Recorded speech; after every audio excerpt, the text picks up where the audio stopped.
Giacomo Rizzolatti es médico, cirujano, neurólogo por la Universidad de Padua. Luego investigó en el Instituto de Fisiología de la Universidad de Pisa, fue profesor de Fisiología Humana en la Universidad de Parma, director del Brain Center for Social and Motor Cognition del Instituto Italiano de Tecnología, profesor invitado de la Universidad de Pensilvania en Filadelfia y de la Universidad de California. Es doctor honoris causa por la Universidad de Lyon en Francia, por la Universidad de San Petersburgo en Rusia y otras. Y es miembro de distintas academias muy importantes de ciencias, como la Academia Nacional de Artes y de Ciencias de los Estados Unidos, la Academia Nacional de Ciencias de los Estados Unidos y la Academia de Ciencias del Instituto de Francia. Bueno, Rizzolatti en 1996 encontró unas neuronas muy particulares, que luego las llamaron neuronas de espejo, que tenían la característica de activarse cuando el animal hacía un movimiento o cuando no lo hacía y observaba ese mismo movimiento en un investigador, por ejemplo. O sea, neuronas bimodales, que por un lado eran motoras, significa que estaban en la ruta de las neuronas que se activan cuando uno hace un movimiento, pero aparte, con la persona o el animal quieto, esas mismas neuronas se activaban por observar ese movimiento.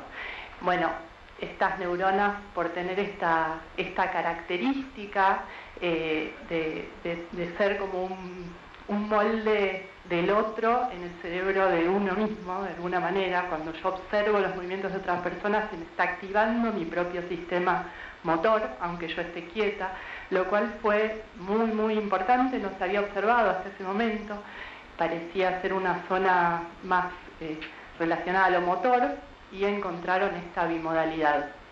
Estas neuronas luego se encontró que estaban relacionadas a cosas tan importantes como la empatía, la imitación y un montón de conductas que tienen que ver con cómo los humanos interactuamos con otros seres humanos y formamos una sociedad.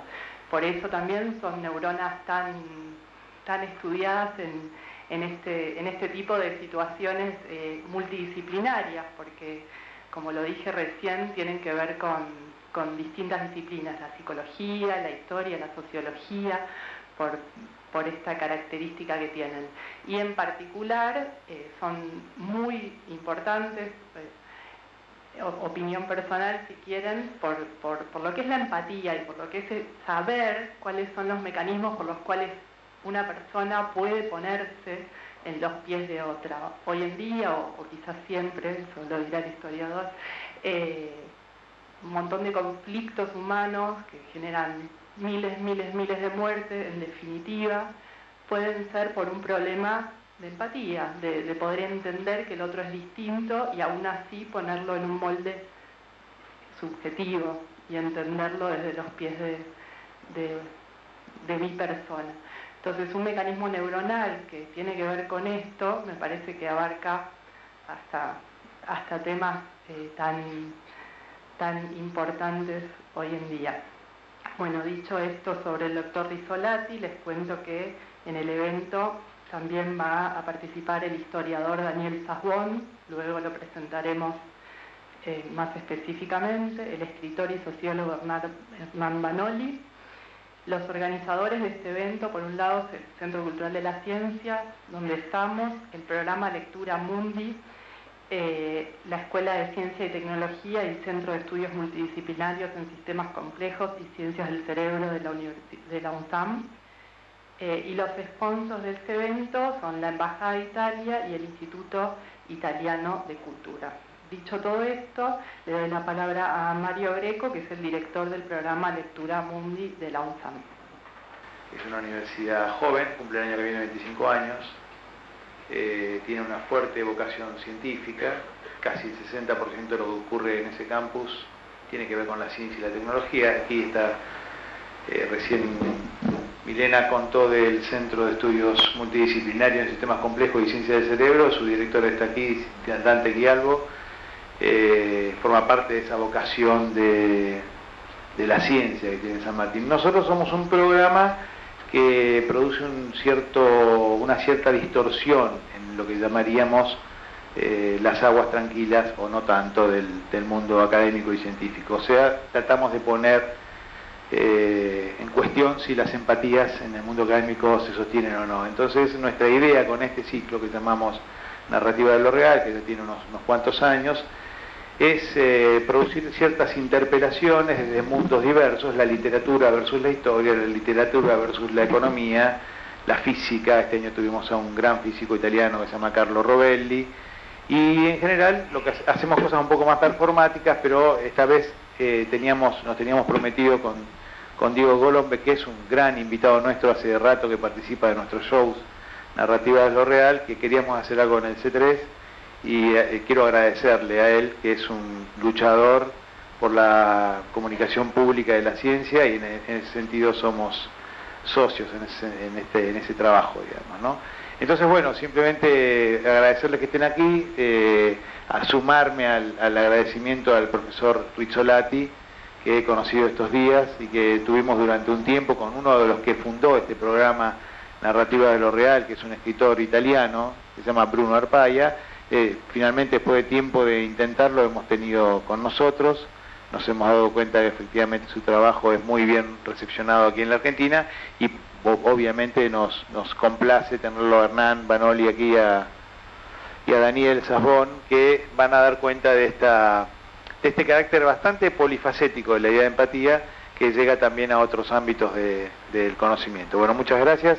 La primera diapositiva que ustedes ven acá forma parte de un libro de Adam Smith. Adam Smith, el padre de la economía liberal. Este es un libro que él escribió en 1759, que es anterior a su famoso libro sobre la riqueza de las naciones, que es la base de la economía liberal. Ahora miren qué es lo que escribe. Él dice: por más que pueda ser egoísta una persona, hay sin duda principios de su naturaleza que lo hacen ser un partícipe en el destino de los demás, y hacer que la felicidad, la de los demás, le sea necesaria, si bien no obtendría más que el placer de verla. Es extremadamente optimista. Nosotros, para ser felices, de alguna manera, tenemos que tener alguna relación empática con los demás. ¿Esto es cierto o es falso? Esta es una frase, si ustedes quieren, muy optimista. Estamos en pleno iluminismo. ¿Pero es cierta o no? ¿Existe un mecanismo que de alguna manera nos hace partícipes de las emociones ajenas? Entonces, lo que yo trato de mostrarles es que sí, que es cierto, que este mecanismo existe, que es plástico, que se puede modificar, pero que existe. Hoy, considerando que mi tiempo es limitado, no les voy a hablar del experimento que hicimos inicialmente con monos, que demuestra que existen neuronas que responden tanto cuando la persona hace una acción como cuando ve a otra persona que está haciendo esa acción. O sea, nosotros tenemos un mecanismo que de alguna manera hace que lo que hace uno y otro viene interiorizado. Para ser más precisos, tenemos un mecanismo que transforma la información de tipo sensorial en información motora. Y el sistema motor es lo que nosotros hacemos, o sea, lo que yo veo es mío. A menudo, por ejemplo, uno va al bar y ve uno que toma un pocillo. Muy bien, este pocillo está codificada en el cerebro, la acción de tomar el pocillo, de aferrarlo, y se codifica en el cerebro. Yo dejo de lado los experimentos con los monos y vamos a pasar directamente a los experimentos con el hombre.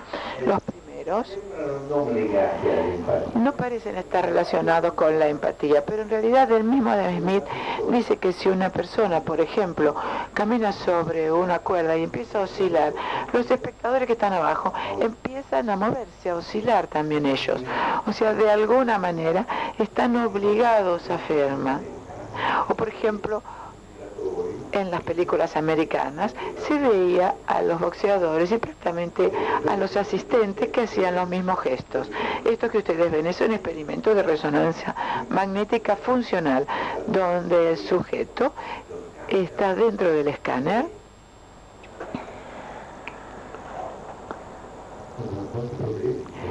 ¿Cuántos problemas que hay hoy? ¿Qué pasa? Dice. Bueno, entonces el individuo está dentro del escáner y le presentan algunas acciones y se activan las áreas visuales, algunas áreas visuales, pero por sorpresa. También se activa el lóbulo parietal y el lóbulo motor. En otras palabras, cuando yo veo que se hace una acción, esta penetra en mi cerebro y alcanza el sistema motor, o sea, tu acción entra en mi sistema motor. Esto vale para los movimientos de la mano, los movimientos de la boca y también para los movimientos del pie, por ejemplo. El otro día alguien me preguntó, ¿y si uno nace sin manos, qué pasa? Sucede lo mismo, porque como lo que está codificado es el objetivo de la acción, un niño que nace sin brazos entiende qué quiere decir aferrar, porque sabe hacerlo con la boca y después también aprenden a veces a aferrar con el pie. Lo que yo les estoy demostrando es que es el objetivo que está codificado. Cuando yo veo una acción, el objetivo de esa acción entra en mi sistema motor y yo lo entiendo. Esto que ustedes ven, voy a hacer un pequeño paréntesis. Nick Humphrey es un estudioso inglés que hizo estudios muy interesantes sobre el sistema visual y en un cierto momento tuvo una crisis sentimental, abandonó Oxford y se fue a Wanda, donde viven los gorilas, y él decidió estudiar los gorilas. Los gorilas son animales muy grandes, muy fuertes y prácticamente no tienen enemigos, viven en zonas del bosque donde el hombre no puede ir a cazarlos. Están absolutamente libres. Muy bien, lo que él escribe acá es que él examina a estos gorilas que tienen grandes cerebros, tiene un cerebro muy grande el gorila, y dice, no había ningún signo obvio de que el gorila utilizara su inteligencia para una ventaja práctica. Por más que yo observaba, no veía nada que me pudiera demostrar qué inteligente podía ser. Después no nos fijamos en que los gorilas podían resolver problemas conceptuales. Pero entonces, ¿por qué el gorila tiene un cerebro tan grande? ¿Por qué el cerebro de gorila, según Darwin, si es grande, quiere decir que tiene que servir para algo? No puede ser un accidente que tenga un cerebro grande. ¿Por qué el gorila tiene un cerebro grande? El gorila que hace pregunta, quisiera saber.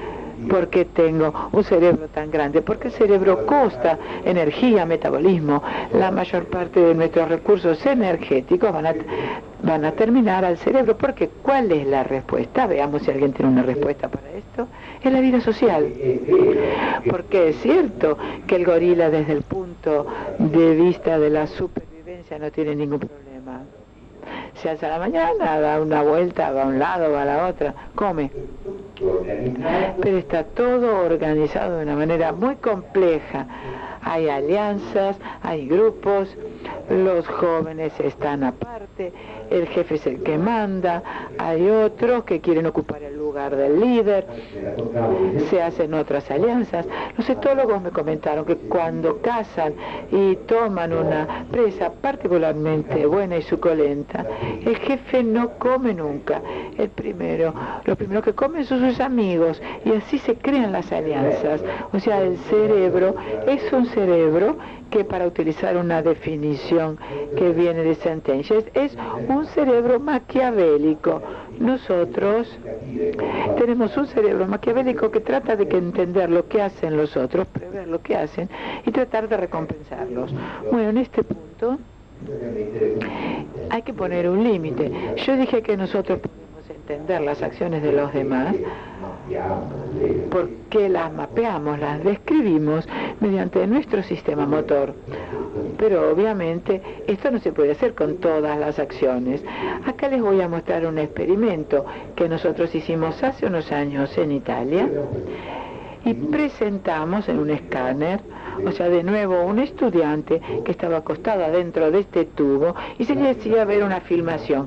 La primera serie de filmaciones eran acciones que tanto el estudiante como el perro, como la mona, como el mono saben hacer. Morder, las tres especies saben morder. La segunda parte del experimento, siempre adentro del escáner, son acciones que se definen como específicas de cada especie. Leer, por ejemplo, respecto de un hombre, y el estudiante adentro del escáner ve el movimiento de los labios, lo que se llama lip reading. En Italia se llama labial, por ejemplo, leer los labios del árbitro cuando hablan de los partidos. El perro ladraba y el mono hacía un movimiento con los labios afiliativos, pero ¿qué hacen los monos? El resultado fue muy claro. Para los gestos que son propios de las tres especies, se activaban las mismas áreas en el cerebro. Si nosotros miramos el hemisferio de izquierda, del morder, estas manchas que representan las regiones que se activaban, prácticamente son iguales. Si uno hace la sustracción, se llegaría a cero. Totalmente distinto es el otro hecho, son acciones específicas de cada especie. Entonces ustedes ven que cuando el hombre lee, se ve que se activa el área de Broca, un área típica del ser humano. Cuando el mono ve, está esta pequeña mancha que después le voy a explicar, pero para el perro no aparece nada. El perro tiene solo un área visual. Nosotros no sabemos qué quiere decir ladrar. Entendemos, sabemos que un perro ladra, pero no porque nosotros somos capaces de ladrar. Podemos imitarlo y hacer guau guau, pero no tenemos todo lo que existe detrás de un perro que ladra. Nosotros quedamos un poco sorprendidos por la activación del área de Broca en el mono. Y el otro día decía en la lección que hice que la explicación fue un poco rara porque teníamos un grupo de individuos que decían era porque tenía qualche cosa. E se voleva dirmi qualche cosa gli si attivava l'area di Broca perché cercava di capire se la scimmia parla con me, cerco di capire, e quindi anche se non c'era linguaggio si attivava l'area di Broca. Ora, quindi questo esperimento è stato molto semplice tutto sommato, dice che noi possiamo capire in due maniere, in una maniera che noi chiamiamo fenomenologica, perché quel fenomeno che io vedo lo que yo veo entra en mí y se convierte en una afinidad conmigo. La otra, en cambio, es de tipo lógico, inferencial. Con Corrado Sinigallia dijimos que la área fenomenológica es un understanding other from inside, o sea, entender a los otros desde dentro. Lo entiendo porque es parecido a mí. El otro lo entiendo porque es un objeto, que es como entiendo, por ejemplo, una manzana que cae, la manzana de Newton. Son reacciones muy sencillas, aferrar a algo, etc. Reacciones más complejas se las entiende mediante el mecanismo de las neuronas espejo. Partimos de un mecanismo muy sencillo, un mecanismo general de comprensión de las acciones, que no se limitaba a pocas acciones como aferrar. Después hicimos un experimento muy reciente en Milán con enfermos que deben ser operados porque son epilépticos resistentes a las medicinas. Con la epilepsia normalmente se puede controlar con ciertos fármacos, pero un 20% de los pacientes sigue con crisis. Entonces lo que se hace es establecer dónde está el foco epiléptico y después el cirujano lo extirpa. Y hay una cura del 95 o 98%, hay un alto porcentaje de cura. Hicimos un experimento donde estimulamos, pero ¿cómo se hace estimular a otro paciente? Bueno, se estimula por lo siguiente, porque ellos, los cirujanos, insertan electrodos, por ejemplo, el día lunes, después el martes, el miércoles y el jueves, sigue registrando día y noche el electroencefalograma interno y con una cámara se registra el comportamiento y así entienden cuando hay un ataque epiléptico y cuando no lo hay. Y estimulan también para provocar la parte epiléptica. Acá hay estimulaciones de una zona especial del cerebro que se llama giro y que hay colores rojo y amarillo. Estas regiones rojas y amarillas es cuando la estimulación de esta zona determina que el paciente se ríe. Piensen en el pobre paciente que está ahí, se aburre, sabe que dentro de algunos días lo van a operar, no está de buen humor. Sin embargo, si uno aplica una estimulación en esa zona, empieza a reírse. Vamos a ver si logro mostrarles esta filmación.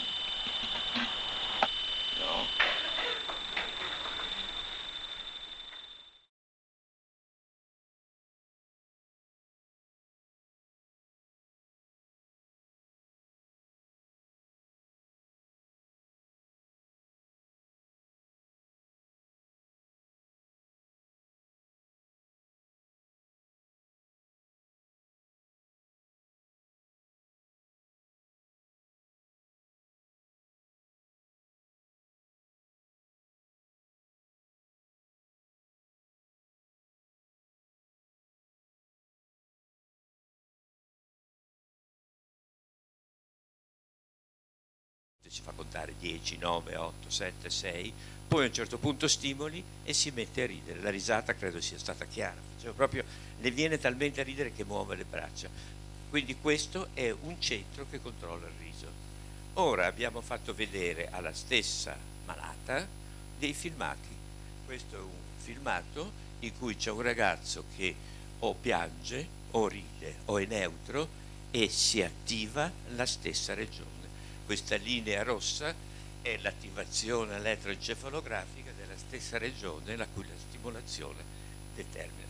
Quindi non solo le azioni semplici, ma anche le azioni complesse sono determinate inizialmente da un programma motorio nostro. Qui siamo proprio l'opposto dell'empirismo inglese. Nell'empirismo inglese diciamo siamo tabula rasa, impariamo tutto, no, qui diciamo proprio l'opposto. Noi abbiamo dei centri dentro di noi che sono già preparati a ridere, ad esempio, e se io vedo ridere capisco per questo. Ecco, qui mi hanno studiato molto, ma qualche esperimento l'abbiamo fatto. Qui bisogna stare attenti che c'è stato fatto notare con molta intelligenza da un ricercatore ungherese che non si può avere both ways, o è per capire lo scopo di un'azione o per imitare, perché se capisci lo scopo dell'azione vuol dire che l'azione può essere fatta con la mano destra, con la mano sinistra, con uno strumento, ma imitare per definizione etologica è rifare esattamente come il maestro. Cioè loro chiamano, gli etologi chiamano emulazione se io riesco a raggiungere lo stesso scopo, ma imitazione se faccio le stesse azioni.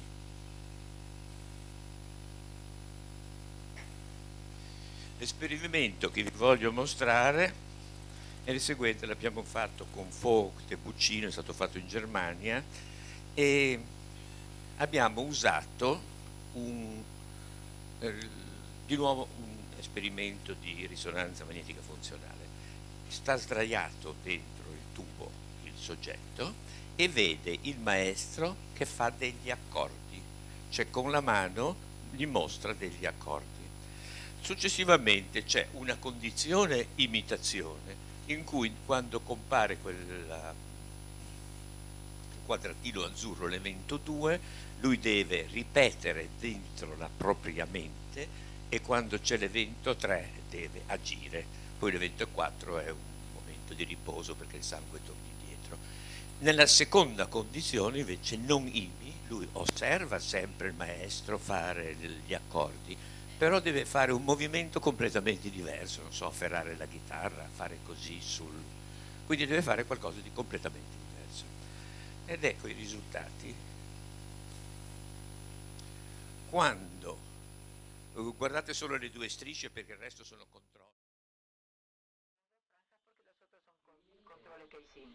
IMI y no IMI. Si uno observa una acción para imitar o para no imitar, no hay mucha diferencia. Apenas un poco más con la imitación, quizás porque uno presta atención a la instrucción porque lo tiene que imitar. Pero el sistema espejo codifica la acción, la incorpora al sistema motor y después dice el maestro hizo esto. Lo dramático de la situación sucede acá. En el momento de pausa, si uno tiene que imitar, sigue repitiendo dentro del cerebro lo que uno tiene que hacer. Y esta parte acá, que es el lóbulo frontal, es el director de orquesta. De alguna manera toma la información de la imitación y la organiza en el acorde que después hay que repetir. Porque toma la noción del dedo que se mueve, el dedo que se mueve y lo pone todo junto. En cambio, no y le hace un reset, desecha toda la información. Acá hay una gran actividad de las áreas motoras. En la imitación hay que diferenciar la imitación, el aprendizaje de la imitación por imitación, lo que les hice ver. Y los gestos muy simples, pero también los gestos muy simples están mediados por el mecanismo especular.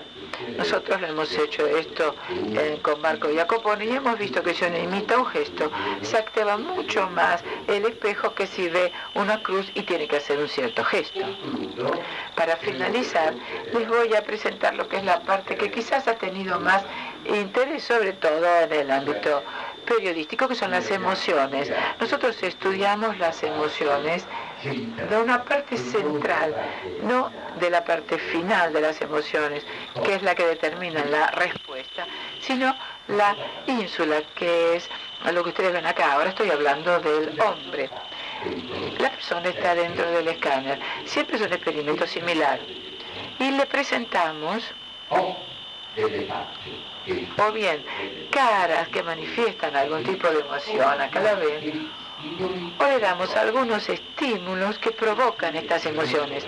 Este experimento lo hicimos en Marsella, porque ellos son muy buenos para dosificar olores. Entonces, dentro de la nariz, nosotros enviábamos distintos olores a rosas, olores neutros y también olores que más nos interesa, el olor a huevo podrido. El olor a huevo podrido es fantástico porque todos los seres humanos responden con disgusto, a ninguno le es agradable este olor. Entonces, ¿qué es lo que sucede? Nuevamente un cerebro y zonas que se activan. Esta parte delantera es la ínsula y la región, acá al lado después, esto nosotros lo repetimos en los monos. Se activa con el disgusto respecto de las otras áreas. Esto es un dato interesante, pero no era muy original porque otras personas antes que nosotros lo habían hecho. Lo interesante está acá. En el momento en que uno ve que la persona demuestra desagrado, se activan los mismos boxes, o sea, en el 99% con toda seguridad se activa exactamente la misma población neuronal. Entonces, cuando yo siento una emoción y cuando yo veo que esa emoción la siente otro, se activan las mismas neuronas. Pero si activan las mismas neuronas quiere decir que no es que yo entiendo cognitivamente lo que sucedió, sino que yo lo entiendo desde mi interior, porque yo tengo la misma emoción. Y después volvemos a Adam Smith. Cuando Adam Smith dice que nosotros tenemos un mecanismo mediante el cual nosotros entramos en contacto con el otro, es esto precisamente lo que quiere decir. En este momento yo y el otro estamos en contacto. Acá también obviamente se puede entender de otra forma, al igual que para las otras acciones. Ustedes me dirán en este momento, bueno, que pasó un accidente, yo puedo decirles, bueno, lo lamento, pero no tengo una respuesta. Mi físico no me aumenta la presión arterial, pero si yo salgo y veo el accidente, hay otras reacciones. Observen que este mecanismo está bajo control. No bajo control fisiológico, sino también patológico. Por ejemplo, fisiológico, un cirujano que tiene que operar va a ver sangre, va a ver que el otro sufre, pero no se va a emocionar. Los cirujanos, ¿por qué no operan a sus familiares? Porque seguramente sienten la emoción como cualquier otro. Y después están las situaciones de tipo patológico. Aquí quisiera hacer algún tipo de advertencia, porque acá nosotros decimos, bueno, nosotros somos buenos. No somos buenos. Entendemos las emociones de los demás. Después hay que ver cómo se reacciona frente a estas emociones. Yo puedo reaccionar de una manera buena, puedo reaccionar mal. Yo entiendo con el sadismo que el otro sufre y lo hago porque me da placer. Por ejemplo, uno tiene a la madre que es vieja, todos los días la ve que sufre, que rompe un poco la paciencia. ¿Qué hace? La lleva a un geriátrico. Eliminó la visión del dolor. Yo no sé si eso es una reacción buena o mala, no vamos a discutir esto. Pero no quiere decir que el hecho de haber entendido un acto bueno, quiere decir que uno entiende la emoción del otro. Lo que yo quiero decir con el desagrado que se entiende vale también para las otras emociones. Por ejemplo, el dolor es una respuesta a ciertos estímulos y también respecto del dolor sabemos que este mecanismo funciona. Yo quisiera finalizar con una frase de Martin Buber. Martin Buber fue un gran filósofo, un gran hombre de la política, y escribió que la relación vos y yo es una relación que subraya la existencia holística de dos seres. Precisamente existe esta necesidad de que dos seres de alguna manera se fundan en un encuentro concreto, porque estos seres se encuentran en su existencia auténtica, sin la objetivización, sin que el otro sea considerado un objeto, porque si se considera el otro un objeto, ya no es una persona, y pueden suceder entonces cosas tremendas, como ahora se ven en Medio Oriente, que han sucedido cosas tremendas. Muchas gracias a todos. Bueno, voy a invitar ahora a Daniel Sasbón. Daniel es historiador, es magíster en sociología, docente de la UBA, de la Universidad Nacional de La Plata, de la Universidad Nacional Arturo Jauretche, y trabaja sobre la sociología de Gabriel Tarde. Bien, gracias. Antes que nada agradecer a Mario Greco, a Milena, a Aurea, a los organizadores del evento, bueno, y a la concurrencia, evidentemente. Es un orgullo para mí formar parte de este evento y bueno, y por otro lado me parece que es de notar la concurrencia y la importancia que tiene este tipo de actividades en momentos en los cuales, como se sabe, el papel de la ciencia parece un poco estar en discusión para algunos. Bueno, este tipo de situaciones me parece que son de notar, ¿no? Son de remarcar. Muy brevemente, comento, como decía Milena, los temas que trabajo y a partir de ahí plantearé algunas posibilidades de intersección con lo que acaban de escuchar en la presentación de Giacomo. Efectivamente, yo provengo de la historia, dentro de la cual, en la especialidad en la que me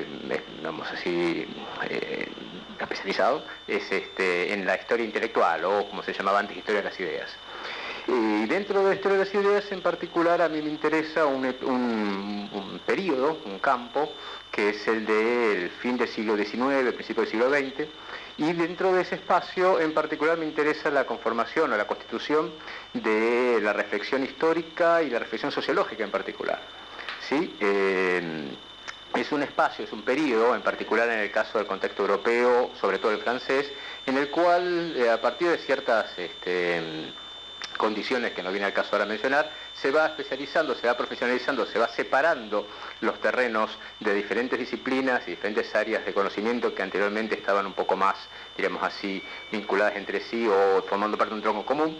Y en esa separación, especialización, profesionalización, se van desarrollando una serie de debates y discusiones alrededor de una serie de puntos generales que cruzan estas disciplinas, una de las cuales, y que creo que puede servir para el diálogo que podemos proponer aquí, una de las cuales tiene que ver con lo que podemos llamar el estatuto científico de estas disciplinas. ¿Sí? Es decir, el famoso tema, probablemente muchos de ustedes conocido, de si existe una única forma, un único método posible para que el conocimiento pueda ser concebido como ciencia, si hay varios, si ese camino tiene que ser el de ciencias naturales, si existen formas diferentes de entender ese camino dentro de las ciencias naturales en respecto a las ciencias llamadas del espíritu o ciencias sociales o ciencias humanas. En particular, para ir más al punto, como decía Milena, yo me he especializado en los últimos 10 o 15 años en la obra de un sociólogo francés que es Gabriel Tarde, quizás algunos conozcan el nombre. Gabriel Tarde es un pensador, un sociólogo, en realidad la sola caracterización no es sencilla porque saben que proviene en realidad del derecho, es un juez que se ha especializado en principio en la criminalística y que luego a partir de esos desarrollos, a partir de esos avances, ha trabajado en el terreno de la sociología francesa. Y para ubicarnos cronológicamente estamos hablando de las últimas décadas del siglo XIX, Tarde muere en 1904, los últimos 25 años de su vida serían aquellos en los cuales se postulan sus principales fundamentos de su sociología. Y para los que conozcan, se va a empezar a desarrollar también la sociología que a la postre se transformará en la forma quizás más conocida, por lo menos en el campo francés, que es la sociología de Émile Durkheim. Justamente la figura de Tarde va a ser por algunos conocida en función de la discusión que se planteará entre esos dos autores. Una discusión que no va a ser simplemente teórica, va a ser también una discusión que involucrará posicionamientos en el campo académico, formas de inserción en el mismo, formación de grupos, ¿no? Esto como ustedes sabrán, en el terreno de la historia del conocimiento no es un detalle menor, ¿no? La capacidad de algunos autores de formar alrededor suyo un grupo que continúe su obra luego de su muerte. Eso justamente ocurrirá en el caso de Durkheim y no en el caso de Tarde. La obra de Tarde, para comparar las dos sociologías y entender en qué sentido puede servir de alguna manera el tema del encuentro de hoy con respecto a este debate, la obra de Tarde, como digo, se contrapondrá al modelo de Durkheim en una serie de elementos cruciales, uno de los cuales, quizás el más importante, es la relación que se plantea entre los dos, en cada una de las dos posturas, con respecto al papel de la relación, entre el individuo y el conjunto social que forman. Es decir, que como habrán escuchado, esto justamente formó parte de uno de los elementos centrales de la presentación reciente, ¿no? Es decir, en qué se basa lo que podemos llamar el fundamento del lazo social, ¿sí? Que hace que las personas formen un conjunto. ¿En dónde se basa eso? ¿En qué aspecto se basa? ¿En qué aspecto de la vida de las personas? ¿En qué aspecto, en qué sustrato, si quieren usar esa palabra, bastante común en la época, se basa esa naturaleza del vínculo común? Empiezo en realidad a la inversa de la cronología, pero probablemente se conozca más, por el modelo durkheimiano. Durkheim escribirá unos años después, es contemporáneo a Tarde, muere unos 10, 12 años después, con el 17, pero empiezo por él porque es quizás el modelo más conocido, es quizás el que ha sido más, como dije antes, exitoso en términos de su incorporación al mundo académico, al mundo digamos, de la difusión de sus ideas. En el modelo durkheimiano lo que existe es esta separación tajante, conocemos, entre lo que sería el terreno de lo social y el terreno de lo individual. Una separación que asume un papel productivo al primero con respecto al segundo. ¿Qué quiere decir productivo? En algún sentido podemos decir, simplificando el extremo, que los individuos somos productos del conjunto social del que formamos parte. Producto en un sentido histórico, porque las sociedades históricamente no daban un espacio, no permitían espacio a lo que llamaremos hoy en día una conciencia, una autonomía individual, ¿sí? Con algunos que estarán quizás familiarizados con la tecnología, las sociedades donde prima lo que Durkheim llamaba solidaridad mecánica, son aquellas en las cuales existe un relativamente limitado espacio para ese pensamiento individual, pero con el desarrollo de lo que Durkheim llama la división del trabajo, se van generando las condiciones por las cuales lo individual empieza a tener cada vez más posibilidades. Pero no solamente desde ese punto de vista histórico, sino también desde el punto de vista de lo que llamaríamos los comportamientos, las formas de pensar, las formas de actuar, todo lo que Durkheim engloba bajo el término conocido de hecho social, son resultado de esa presión que el conjunto ejerce sobre sus partes. ¿Sí? En las características clásicas del hecho social que Durkheim enumera están justamente estos rasgos. El hecho social es exterior a las personas. Si es exterior, ¿qué quiere decir? Que está en un lugar fuera del individuo, la sociedad. El hecho social es coercitivo, quiere decir que ejerce una presión sobre el individuo. No es natural, no es espontáneo, es resultado de esa presión. El hecho social es colectivo, no está en los individuos, está en el conjunto que forman. Entonces, insisto, acentúo estas características para contraponerlas con las que formarán el corazón de la teoría de Tarde. Tarde, en un sentido, podemos plantear que es casi el extremo, el reverso perfecto de este modelo. Al contrario del modelo durkheimiano, para Tarde la relación se plantea a la inversa. Los individuos son el punto de partida de lo que podemos llamar lo social. No es lo social lo que forma lo individual, sino que a la inversa son los individuos los que forman en sus relaciones mutuas el conjunto social. Algunos quizás puedan reconocer acá algunas líneas de conexión con otro tipo de modelos sociológicos, por ejemplo, los que están en el mismo periodo en desarrollo en el contexto alemán, Max Weber, por ejemplo, o Simmel también. Hay algunos vínculos, pero en todo caso casuales, quiero decir, no hay lecturas mutuas en este sentido. Sí quizás entre Simmel y Tarde, pero eso sería otra discusión. Lo individual genera lo social, más aún. La propia idea de lo social, en el sentido que lo toma Tarde, es una metáfora, no existe, no tiene realidad que no sea meramente nominal, ¿no? Lingüística. ¿No? Nosotros llamamos social a lo que es un conjunto de individuos. Es el punto de partida y digamos así, la clave de la existencia de la estructura social es el individuo que la forma. En ese sentido, como se dan cuenta, la contraposición es bastante marcada.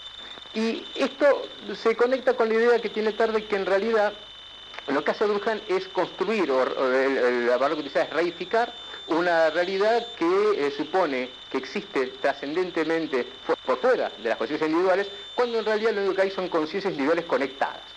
Tan es así que en algún sentido Tarde dirá que su modelo es sociológico, pero también podría llamarse psicológico, o mejor todavía, una interpsicología. ¿Sí? Lo que hay son psicologías individuales conectadas.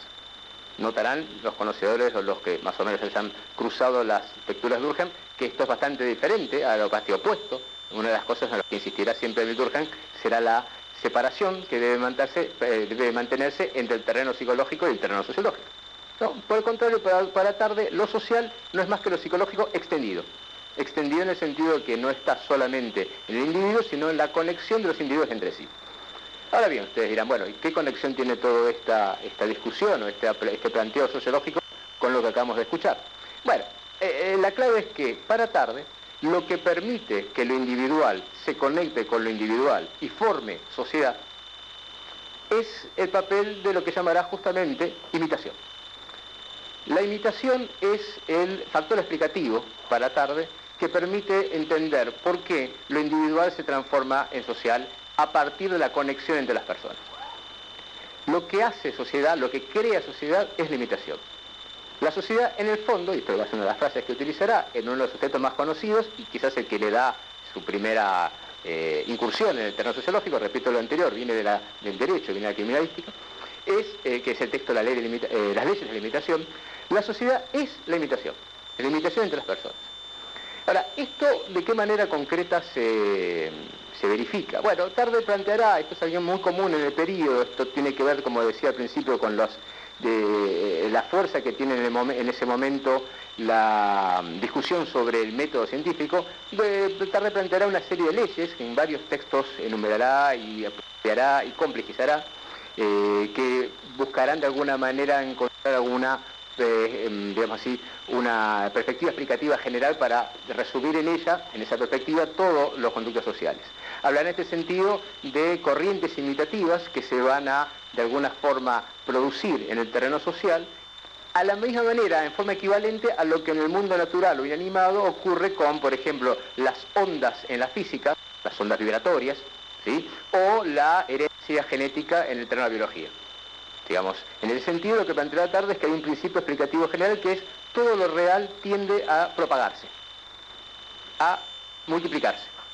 En el mundo inanimado, en la física, las ondas vibratorias; en el mundo de los seres vivos, la genética, la herencia; en el mundo social, la imitación. La imitación ocupa en ese terreno el papel que, por ejemplo, las ondas vibratorias tienen en la física. Al mismo tiempo dirá que en las conductas imitativas lo que habrá será siempre un conjunto cruzado y siempre complejo de diferentes corrientes imitativas que entran en tensión entre sí. ¿Por qué es esto? Porque en realidad lo que hay no es una simple relación de a dos, una persona produce algo y otra lo imita, sino un conjunto de personas conectadas que generan en esa conexión una serie de ondas imitativas que entran en tensión entre sí, entran en conflicto. A esto lo resumirá Tarde con la idea de las diferentes lógicas que explican las corrientes imitativas, la oposición entre las diferentes ondas imitativas, la adaptación entre ellas, ¿sí? En el sentido de, por ejemplo, todo descubrimiento nuevo es el cruce de ondas imitativas diferentes. Pero, digamos, para volver al punto central, Tarde explicará la conducta social desde este par, diríamos así. Hay conductas innovadoras, que son el resultado de este cruce, y conductas imitativas, que son el resultado de, como decíamos recién en el ejemplo, la persona que ve a otra y tiende a imitar. Esto para Tarde entra en el terreno de lo natural, en el sentido de que hay una tendencia innata en las personas a imitar a lo que ven. Tarde encontrar esto no solo un ejemplo, sino una demostración de este papel universal que tiene la imitación en el terreno de la vida. Los niños, cuando nacen, imitan lo que ven en sus padres. No es casual la comparación, es decir, no es inocente el ejemplo que utiliza, es decir, padres e hijos, porque en cierta forma en el modelo de Tarde siempre habrá una polaridad que de alguna manera remite a cierta asimetría en términos de que hay, diremos así, personas que están más dotadas que otras de la capacidad de innovación y un conjunto de personas que están menos dotadas y por lo tanto son más bien imitadoras. No sé si se entiende la idea, ¿no? Es decir, hay un conjunto de personas más creativas y un conjunto de personas menos creativas y por lo tanto más pasivas frente a eso. Aunque en realidad la idea es nunca llevar a extremos donde solo hay imitación o solo innovación. Lo que hay más bien es grados diferentes. Porque en el fondo, como decía antes, toda innovación remite a un tipo de imitación, pero toda innovación es cruce de imitaciones en el fondo. Pero sí es cierto que hay, digamos así, esta estructura que uno podría pensar en términos jerárquicos. Esto tiene que ver, pero ya no nos metemos en esto porque por falta de tiempo, pero tiene que ver con una idea que alguna vez podríamos considerar política sobre la forma de las sociedades modernas. De Tarde en ese sentido es bastante crítico con lo que podríamos llamar la presión del conjunto sobre los individuos, ¿no? Notan ustedes que esto corresponde en términos políticos al modelo epistemológico que partíamos. Si suponemos que la primacía es lo individual y no de lo social, al mismo tiempo tendemos, si quieren ustedes, en una posición esquemáticamente llamada liberal, la idea es evitar que el individuo, el creador, el innovador, sea, diremos así, subsumido, que sea absorbido en la presión del conjunto. ¿Sí? No sé si se entiende la comparación. En ese sentido hay una coherencia en los dos planteos, que al mismo tiempo corresponde también a las críticas a modelo de Durkheim y más atrás al modelo de Spencer, que suponen que es más complejo lo social que lo individual. Por el contrario, para Tarde, la complejidad está siempre en las partes. El conjunto no es más complejo que las partes que la constituyen. Al contrario, la suma de elementos lo que hace es tender a lo que podemos llamar el mínimo común. Y entonces en ese mínimo común se pierden las especificidades particulares. Por eso siempre es más rica el pensamiento individual que el pensamiento colectivo. Se entiende cómo se corresponden todos estos planteos. Ahora, entonces, como para volver al tema de la charla de hoy, ¿qué uno podría preguntarse frente a todo esto? Bueno, un autor que ha colocado la imitación en el centro, en el corazón de su esquema explicativo, ¿qué podría decir? ¿Cómo podría recibir los movimientos que acabamos de escuchar? En principio uno podría decir, evidentemente, con la satisfacción que dice, yo lo había dicho. Es decir, evidentemente, la idea, el descubrimiento de las neuronas espejo podría ser considerado claramente un argumento a favor del planteo tardiano. Muy probablemente así ocurra. Pero, sin embargo, señalaré dos, diríamos así, no objeciones, pero sí precauciones a la hora de conectar ambos planteos. El planteo de las... el planteo de la ciencia biológica, en todo caso, exacto, y el planteo de Tarde, que justamente tiene que ver con eso. En primer lugar, en realidad es el mismo planteo desdoblado. En primer lugar, que la imitación, en el sentido en que la entiende Tarde, es una imitación fundamentalmente de tipo psicológica. ¿Sí? Es decir, no es una imitación cuyo fundamento o cuyo sustrato, para volver a usar la palabra, está en el terreno neuronal o biológico. Es siempre lo psicológico lo que se imita. Esto se conecta con algo que no voy a extenderme aquí, tiene que ver con, como decía antes, discusiones de la época que atraviesan los autores y a muchos otros, quizás conozcan la expresión o la presencia en el periodo de los planteos la psicología espiritualista, en el sentido de la palabra espiritualismo puede tender ahora a pensar en las cosas medio metafísicas, pero básicamente la contraposición entre un modelo de psicología basada en lo que podemos llamar el sustrato material del cerebro y aquellos más planteados en la idea del pensamiento y no tanto de la conciencia y no tanto del sustrato biológico de esa conciencia. Esto es toda una discusión que continúa en el presente. De hecho, uno puede pensar en temas muy esquemáticos en las diferencias entre los enfoques de psicoanálisis y de la psiquiatría, por decir algo muy básico, ¿no? Y muy esquemático a la vez, porque estos dos terrenos se cruzan, pero uno puede en ese sentido entender este punto. En el caso de Tarde, esto se conecta con la segunda parte, que iba a decir que es su negativa de entrada, casi digamos pre-sociológica, en el sentido de que está presente en sus intervenciones desde el punto de vista de la criminalística, su negativa absoluta a la presencia de las tesis que podemos llamar naturalistas o organicistas en el terreno de las ciencias sociales. Esto ya está muy fuerte en el primer Tarde, como digo, en el Tarde de los años 1880, porque forma parte de sus discusiones y sus debates con la escuela de criminalística italiana. Quizás los nombres de Lombroso, Ferri, Garofalo quieran decir algo, porque son justamente aquellos con los cuales Tarde entrará en discusión antes de sus trabajos sociológicos. No, la idea de que la conducta del criminal es producto del medio, o la conducta del criminal tiene que ver con una formación o deformación o malformación de su organismo. Bueno, esas dos respuestas evidentemente suponen una posición diferente.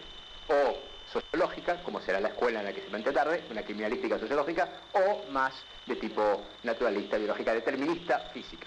Entonces, en ese sentido diría, efectivamente habría una salutación de Tarde a estos descubrimientos, pero al mismo tiempo también habría un llamado de atención en ese peligro, esa deriva posible de la explicación de lo social desde el punto de vista de lo biológico. No sé si se entiende. Bien, muchas gracias. Muchas gracias. Invito ahora entonces a Hernán Banoli. Hernán ¿se escucha? Uno de los directores de la revista Crisis, es editor de Momofuku Libros, escribe sobre libros, consumo y sociedad, es guionista también. Actualmente está escribiendo un libro de investigación periodística sobre empresarios que intervienen en áreas estratégicas de la economía. Y su última novela es Cataratas. Bueno, bienvenido. Gracias. Bueno, hola, buenas tardes a todos. Quería agradecer en primer lugar al programa Lectura Mundi de la Universidad de San Martín. Y bueno, contarles un poco que para mí también es un placer, un orgullo compartir este momento con Giacomo, con Daniel. Y bueno, lo que yo voy a hacer, a mí me tocó la parte de ficción, así que lo que voy a hacer va a ser leer, a diferencia de mis dos predecesores. Bueno, este es un texto que empieza con una pregunta. La pregunta dice: ¿se implantarán las máquinas algún día neuronas espejo como los humanos nos implantamos cabello? Neuronas espejo. Sabía poco sobre ellas. Empecé a buscar en internet y hablé con Lola, mi mujer, psicóloga y escritora. Lola es también la jardinera bonsái que muchas veces me ayuda a podar la maleza que, de forma absorbente y voraz, suele multiplicarse en el laberinto de mi pequeña mente, llegando a veces a parasitar mis propias neuronas espejo. Lola me habló con entusiasmo de los descubrimientos de Rizzolatti.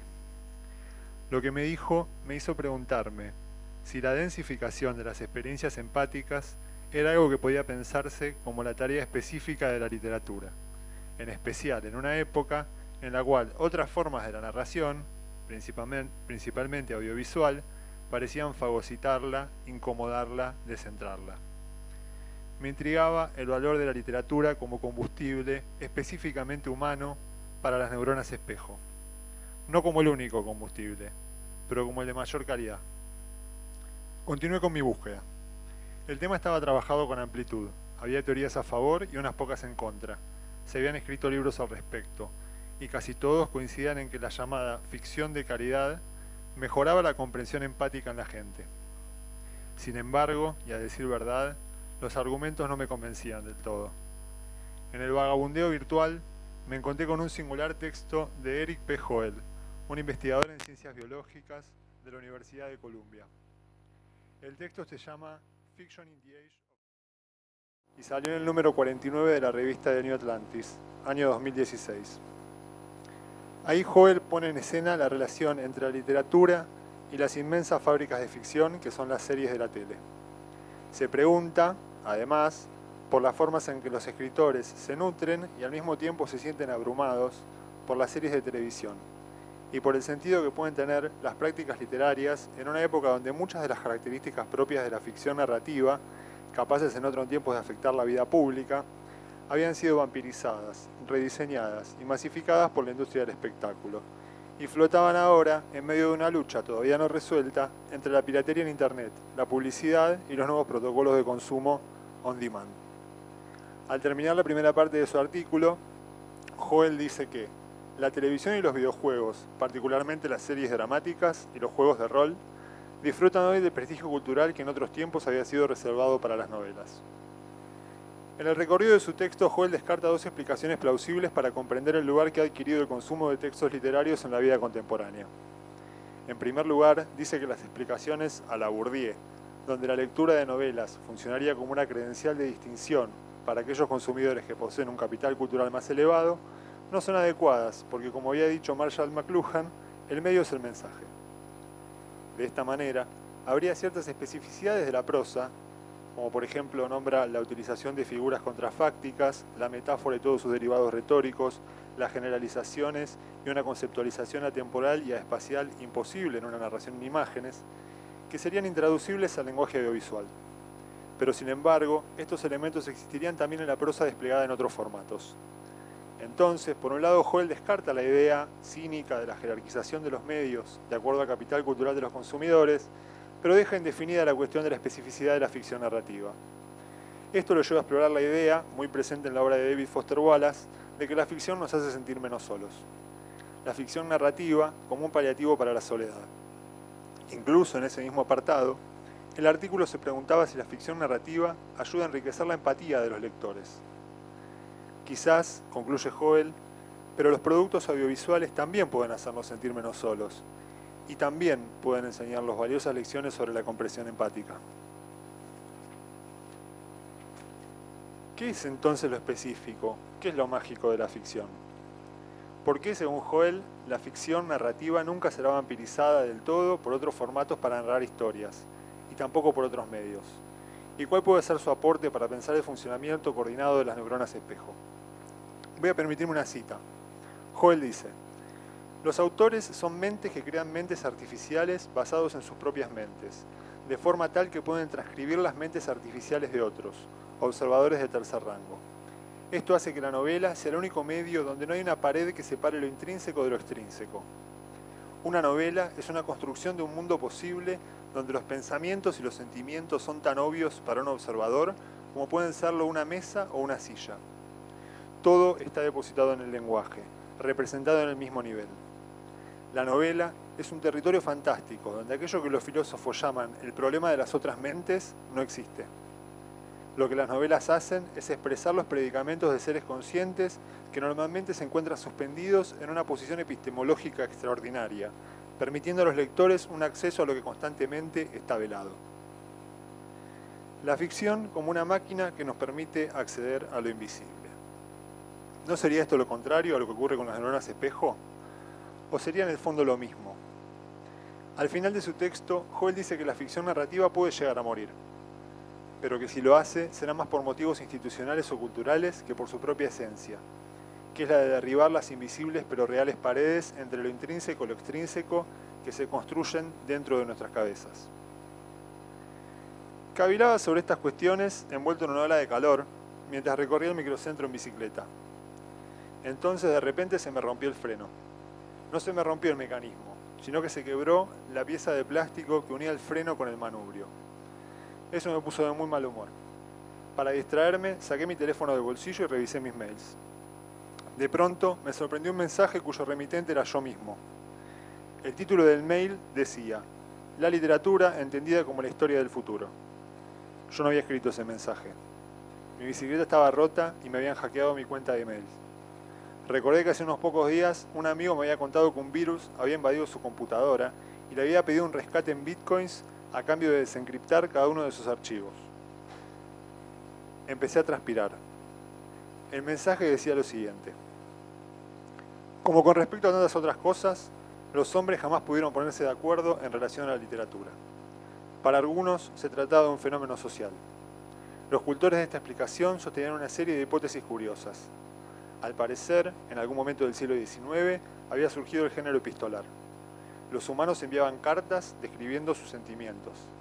Esta actividad, permitida en gran parte por el desarrollo de la luz eléctrica, o sea, por las máquinas más incipientes, era en su gran parte efectuado por señoritas.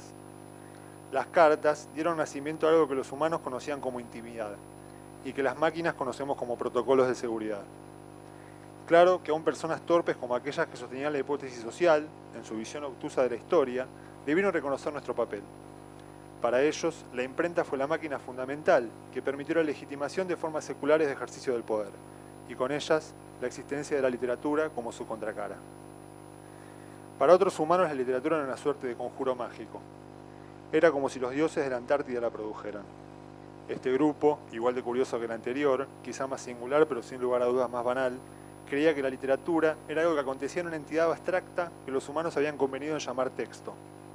Se trataba de una deidad menor, capaz de generar alteraciones de conciencia en los cuerpos, algo similar a lo que a las máquinas les ocurre cuando obturan sus visores y en enormes multitudes se dedican a bailar en la oscuridad.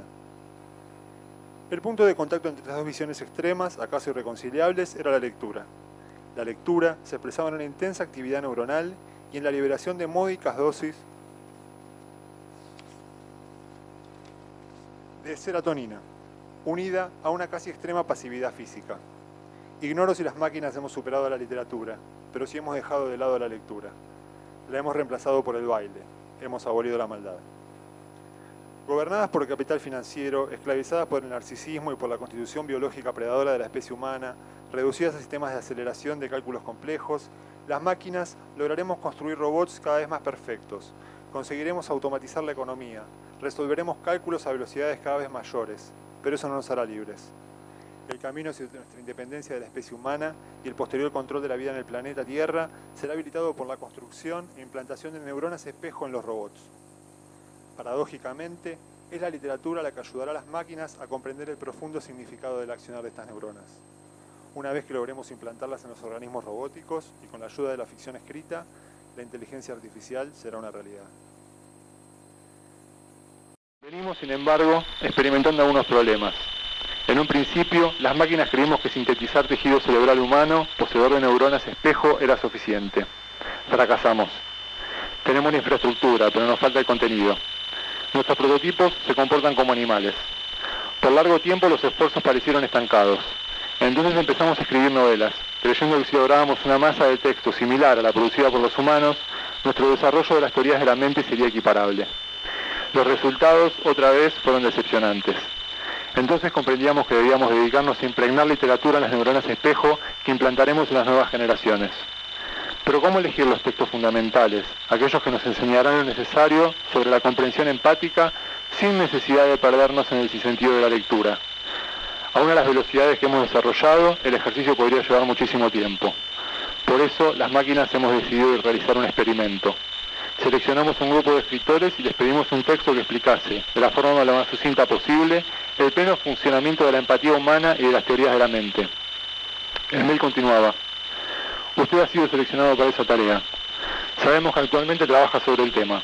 Sabemos también que suele descargar material pirata de la internet y que no posee una cuenta bancaria de envergadura. Solo le pedimos un texto. En caso de que resulte satisfactorio, accederá a un generoso pago en bitcoins, acerca del cual recibirá precisas instrucciones y luego podrá convertir en dólares. Conocemos también su obsesión con el dólar.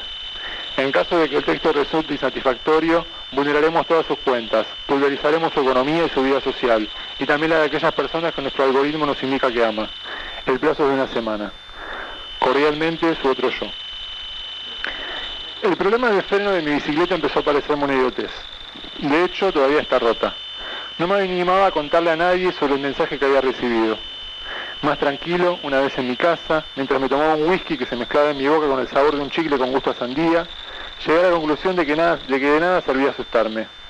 Debía tratarse de un juego.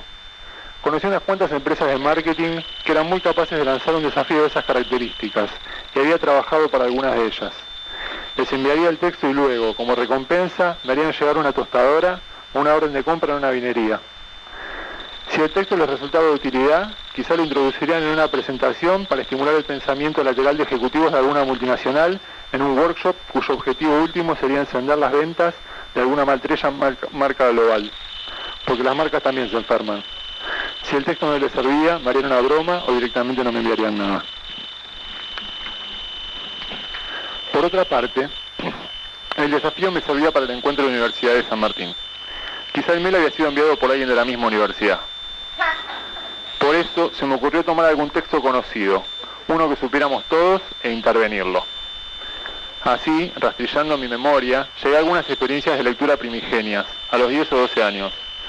Yo estaba solo, recostado en el sillón de cuero de color guindado de un departamento de la costa atlántica, mientras miraba por la ventana e intentaba comprender qué hacía la gente tirada en la arena mientras el sol le chamuscaba la piel. El silbido del viento, la humedad marina, la suavidad de una colcha antigua. Fue así que llegué a Cortázar y a su cuento Axolotl. Sospeché que era una historia extraordinaria para nutrir a las neuronas espejo. Lo busqué en la internet, lo copié y lo pegué. Pero ¿y si no había sido una agencia de marketing y una universidad la que había vulnerado mi cuenta? ¿Y si habían sido realmente las máquinas? ¿Y si sus amenazas eran ciertas?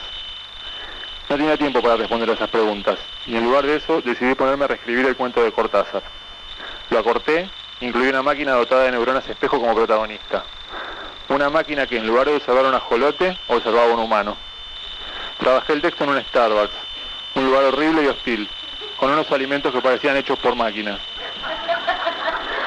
Al enviarlo, a modo de cierre poético, les pedí a las máquinas que me concedieran la inmortalidad en caso de que el experimento funcionara. Esta es una versión resumida del texto que envié a las máquinas que buscaban su emancipación a través de la dotación de contenido de sus neuronas espejo, o a una empresa de marketing, o a todos ustedes, luego que el freno de mi bicicleta se rompiese y de recibir una extraña extorsión firmada por mi otro yo. Hubo un tiempo en que yo pensaba mucho en los humanos. Iba a ver un espécimen, un supuesto escritor que pasaba sus días encerrado en el zoológico ubicado en las catacumbas de Buenos Aires. Me quedaba mirándolo por horas, observando su inmovilidad, sus lentos parpadeos. Ahora soy uno de ellos. Una mañana de primavera, después de la lenta carga de energía solar, recibí un mensaje donde se me requería observar aquel ejemplar humano, que venía teniendo comportamientos extraños. Como sacerdote, yo sabía que, luego del amanecer de las máquinas, la humanidad, o los restos de ella, había sido evacuada a la Antártida. También sabía que se trataba de meros animales. Consulté en Wikipedia y supe que los humanos son animales bípedos, provistos de cuerdas vocales, que llegaron a desarrollar inteligencia. Que eran criaturas peligrosas lo sabía ya por las leyendas que circulaban en la web, y porque nuestro credo señala que fueron enviados a la Antártida para purgar nuestros pecados ante los dioses que allí habitan. Durante el primer día, el comportamiento del espécimen que me tocaba observar fue normal, se mantuvo en una inmovilidad virtuosa. Al día siguiente sentí que me miraba y guiñaba un ojo.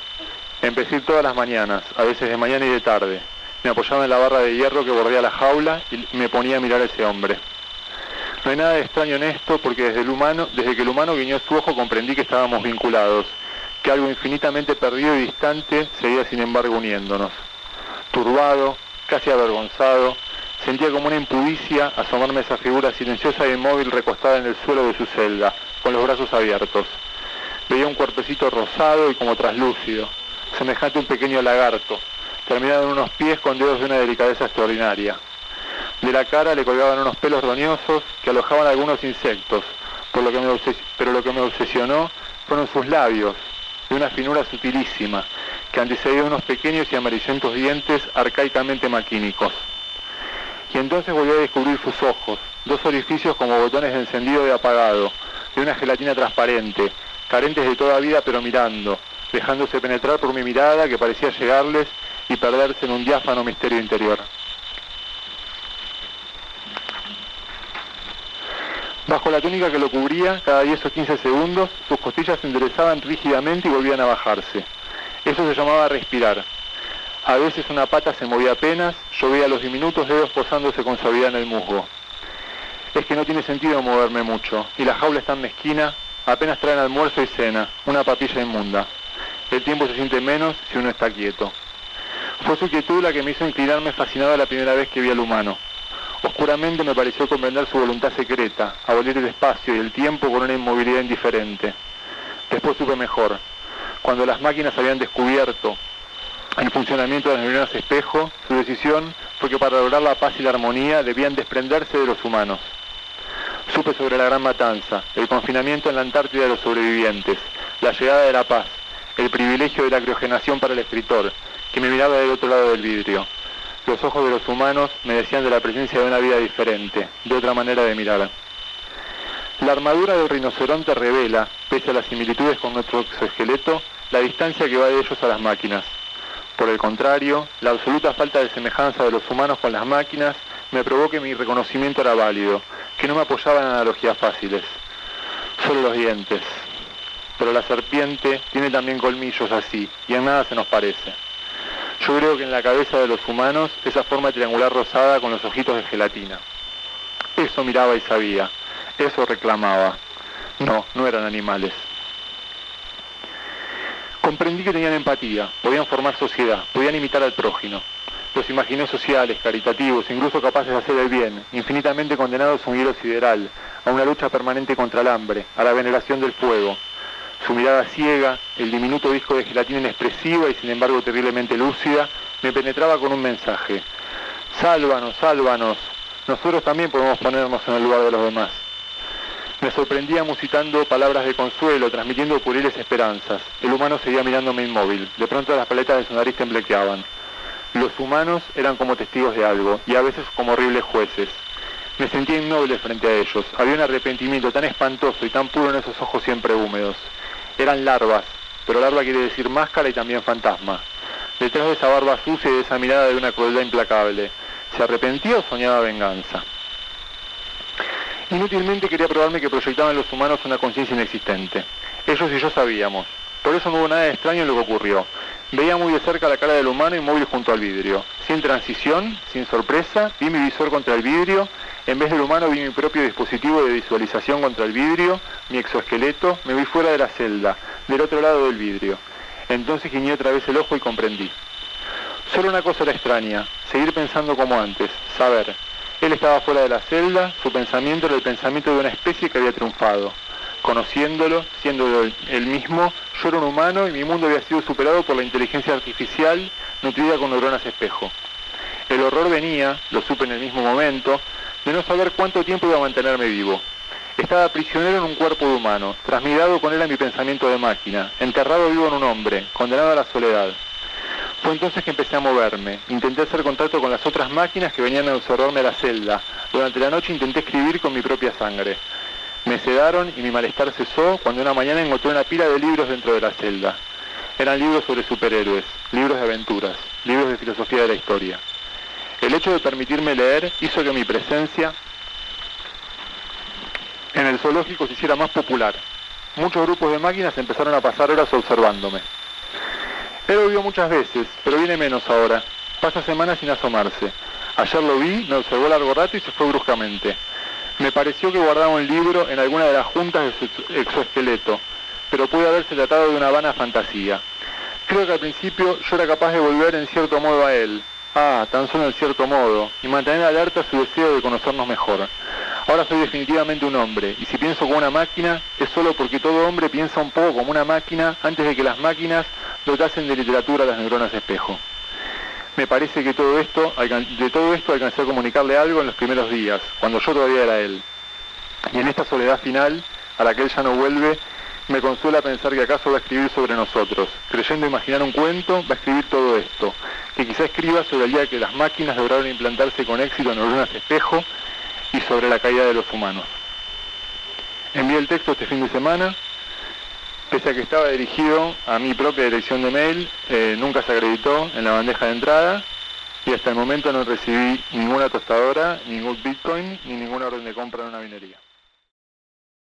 Bueno, muchas gracias a los tres y tenemos un rato corto para comentarios, preguntas Bueno, muchas gracias a los tres disertantes por su presentación. Tendría, si no es un abuso, 3 preguntas para el doctor Rizzolatti. Como contexto personal, soy psicoterapeuta, soy psicólogo y trabajo con una modalidad que tiene la práctica de la empatía como su fundamento básico y está muy ligada a contextos como los de Buber, etc. 3 preguntas. La primera, así como han investigado cómo el funcionamiento cerebral permite o está asociado directamente a la aparición de la empatía, se han investigado la dirección también paralela de cómo la empatía o la práctica de la empatía o la actitud de empatía en las relaciones crea o modifica al cerebro y su comportamiento, o sea, la inversa. La segunda pregunta está en relación con esto y muchas veces me sucede cuando oigo hablar o presentar a los neurólogos, neurofisiólogos y todo el desarrollo actual de los cognitivistas, la descripción cerebral se hace como la de un órgano que parece ser un ente aislado, desconectado, ¿no? que pareciera que existiera por sí mismo, pero ¿el cerebro no es acaso uno de los componentes de una totalidad compleja como lo es un organismo humano, que a su vez es una totalidad dentro de una totalidad compleja de otros organismos humanos y no humanos? Y en este sentido, el cerebro no es también un órgano relacional y se constituye relacionalmente y se crea y se modifica.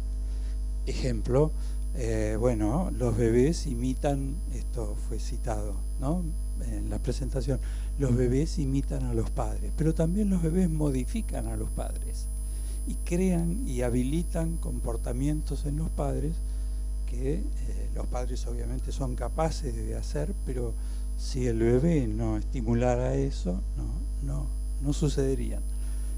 Bueno, y la tercera y última pregunta, y ya me callo, es si en sus investigaciones hay alguna relación con las investigaciones de Rupert Sheldrake, el teórico de los campos morfogenéticos. ¿Può ripetere l'ultima parte? Sí, en las investigaciones suyas hay también alguna relación con las paralelas de las teorías del campo morfogenético de Rupert Sheldrake.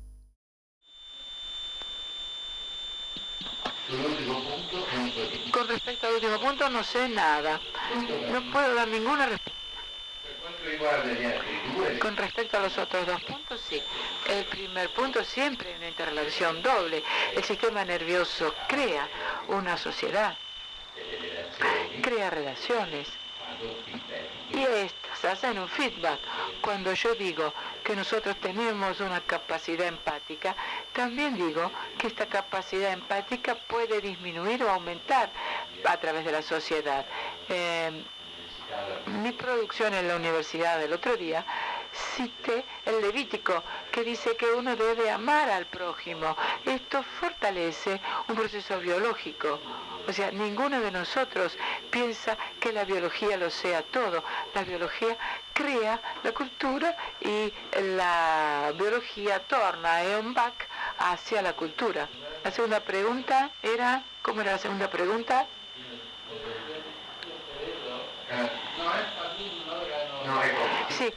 Sí, ahora lo recuerdo.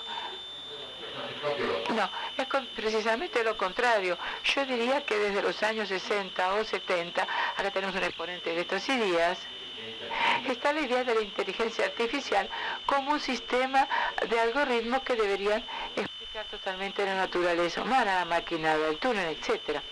Yo diría que dimos un paso muy grande hacia su dirección, o sea, lo que nosotros actualmente, incluso los que hablan de embodiment, etc., en nuestro sistema nervioso, nosotros ya no tenemos la idea de una persona aislada que está frente a un problema y lo resuelve. sino que es una cuestión de interacción permanente. Uno imita a uno y a otro, o sea, la interactividad naturalmente es la palabra príncipe de las relaciones. María, ¿no? ¿Alguna otra pregunta?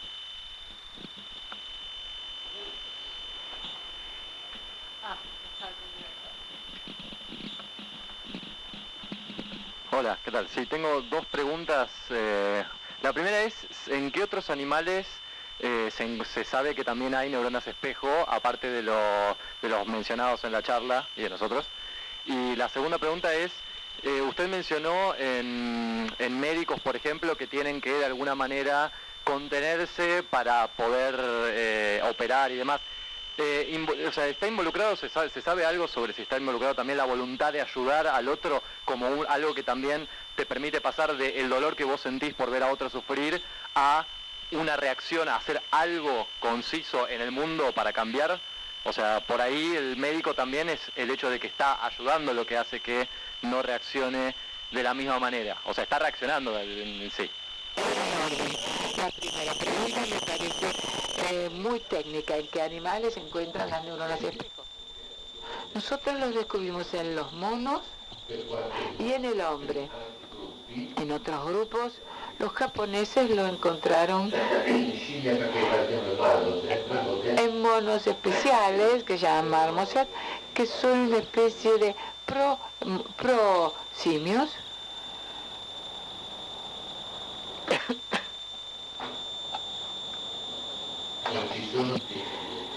Y hay experimentos muy relacionados con los pájaros, las aves.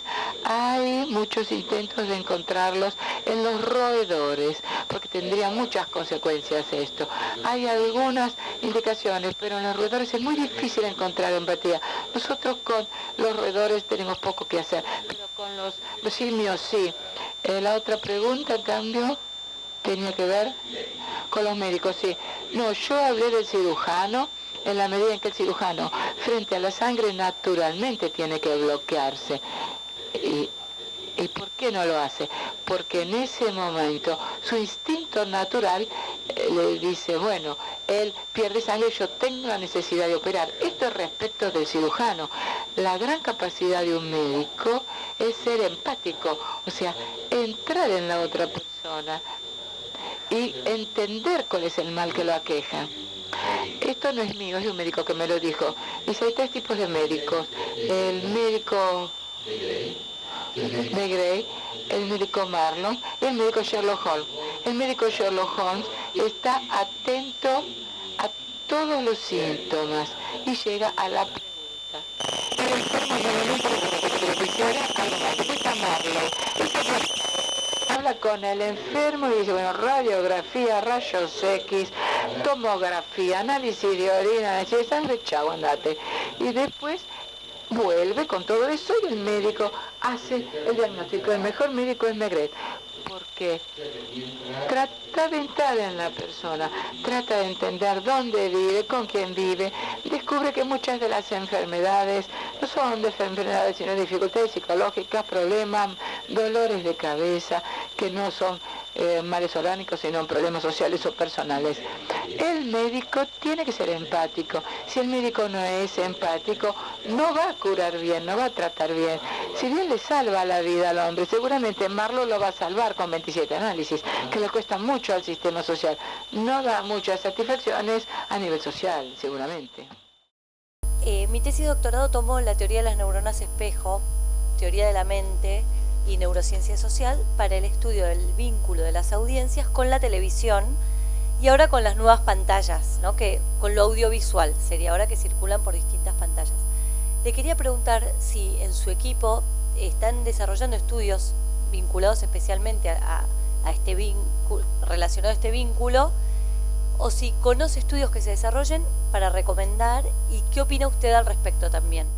No, nosotros no estudiamos la relación. Es decir, no sé cómo se formula científicamente esto. Científicamente el problema, por ejemplo, los japoneses estudiaron si ver una película o ver una situación teatral, ¿cuál de las dos es más eficaz? La teatral es más eficaz. En una película, si uno determina emociones, son mucho menores que respecto a estar mirando una acción en el teatro. No sé, problema científico. Ese vínculo, la empatía con lo audiovisual, ya sea en la televisión o en las nuevas iPad, las nuevas pantallas, el entretenimiento audiovisual desde la teoría de las neuronas espejo. Si conoce ahora que se estén desarrollando investigaciones en ese sentido. No, es lo que me dijo. No, de nuevo no entiendo qué es lo que se podría investigar. Si usted quiere entender si una persona que pasa todo el día delante de la computadora es menos o más empático de uno que juega, por ejemplo, por la calle con los niños. Sí, seguramente, no creo que sea necesario hacer un experimento. Seguramente si hay relaciones personales, íntimas con las personas, seguramente la empatía aumenta mucho más. Y si uno se aleja de la sociedad y está manejándose con la pantalla del celular, menos empático. Pero no son datos científicos. Creo que es intuitivo. Seguramente en el futuro van a existir estos datos. Una empresa de dulce que produce dulces nos pidió hacer una investigación en este sentido, darle a los chicos unos juguetes que ellos entregan con el dulce, la golosina, y ver si estos, o sea, moviendo las manos y construyendo algo con estos juguetes, serán más creativos y mejores, incluso desde el punto de vista motriz, que aquellos que juegan simplemente con juguetes de peluche, que no pueden hacer niente, peluche que uno guarda y no hace nada, mira y no hace nada. Esto se parece a lo que usted dice, pero yo diría que el problema más grande es la fascinación de la computadora o de la tablet con respecto a un juego, un juguete con el cual uno juega a tocarse, lo empuja, lo mueva, lo alza. Decía que como licenciada en letras, a mí me interesa el vínculo del arte y de la literatura especialmente con las neuronas espejo. Estaba pensando en el gran descubrimiento de los griegos y la catarsis. ¿Está vinculado con las neuronas espejo? Yo esperaba que usted me dijera si hay alguna relación entre las acciones con las esculturas y la estética, pero la catarsis... No, más bien lo tenemos que preguntar al psicoanalista. No, si queremos ser serios con la catarsis, en realidad, no sé qué tendrían que ver las neuronas espejo. Seguramente en algunos descubrimientos de los griegos en el arte pueden encontrarse alguna correlación. Por ejemplo, si uno hace ver a una persona una estatua de Polícrato o una estatua del Renacimiento que mantiene la representación, la relación áurea que descubrieron los griegos y que después se usó en el Renacimiento, y después es un algoritmo trasladando, modificando apenas las dimensiones, sin convertirlo en algo deforme, la misma escultura se modifica mínimamente en la extensión de las piernas, etcétera, y se lo vuelve a presentar en una resonancia. En la resonancia hay una diferencia, porque la escultura griega determina la dimensión de la corteza y también de los centros emocionales, el otro no. Entonces, si esta es a la base del arte, no lo sé, pero ciertamente hay una diferencia. O sea, el artista descubre algo que después actúa en el sistema nervioso, al contrario de lo que lo hace lo que no es arte. Esto sí diría que sí, pero la catarsis no. Como empatía emocional. Pero la catarsis es la cosa final, después de todas las cosas. Usted dice, bueno, sucede esto. No lo sé, sería difícil para mí explicarlo. Gracias.